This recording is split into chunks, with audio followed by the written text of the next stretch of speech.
Hi, welcome back. We are reading through the Bible, and right now we are in the book of Proverbs. I read from the New King James usually, and I'd love to hear which translation you picked out. Drop a comment below and let me know.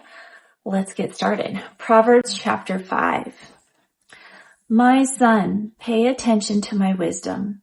Lend your ear to my understanding, that you may preserve discretion, and your lips may keep knowledge. For the lips of an immoral woman drip honey, and her mouth is smoother than oil. But in the end, she is bitter as wormwood. You should look up what wormwood is. Sharp as a two-edged sword. Her feet go down to death, and her steps lay hold of hell. Lest you ponder her path of life, her ways are unstable. You do not know them. That's pretty clear, right? Okay, verse 7. Therefore hear me now, my children, and do not depart from the words of my mouth. Remove your way far from her, and do not go near the door of her house, lest you give your honor to others and your years to the cruel one. Lest aliens be filled with your wealth.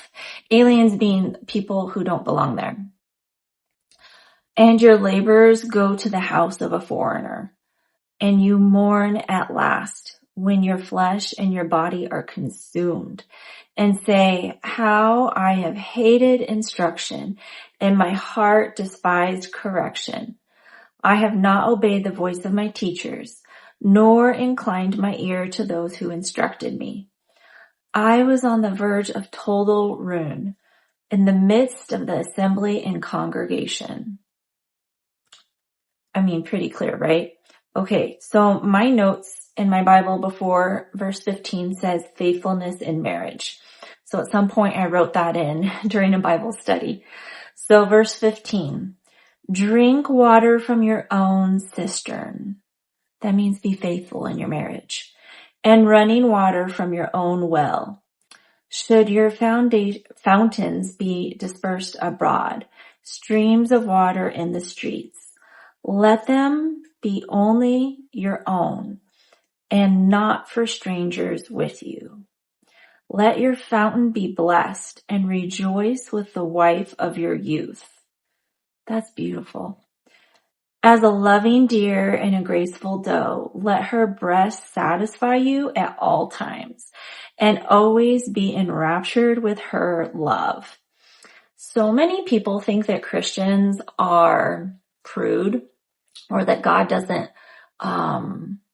want us to enjoy sex and marriage. I beg to differ. This verse spells it out pretty beautifully. Okay, verse 20. For why should you, my son, be enraptured by an immoral woman and be embraced in the arms of a seductress? Verse 21, for the ways of men are before the eyes of the Lord, and he ponders all his paths. His own iniquities entrap the wicked man, and he is caught in the cords of his sin. He shall die for lack of instruction, and in the greatness of his folly he shall go astray. And that is Proverbs chapter 5. This was pretty short. I bet you did it in less than 4 minutes. How did you do? Did you read it out loud? Were you able to get through it? And was it confusing at all, or was it pretty straightforward? Let me know in the comments below, and I will see you tomorrow for chapter 6.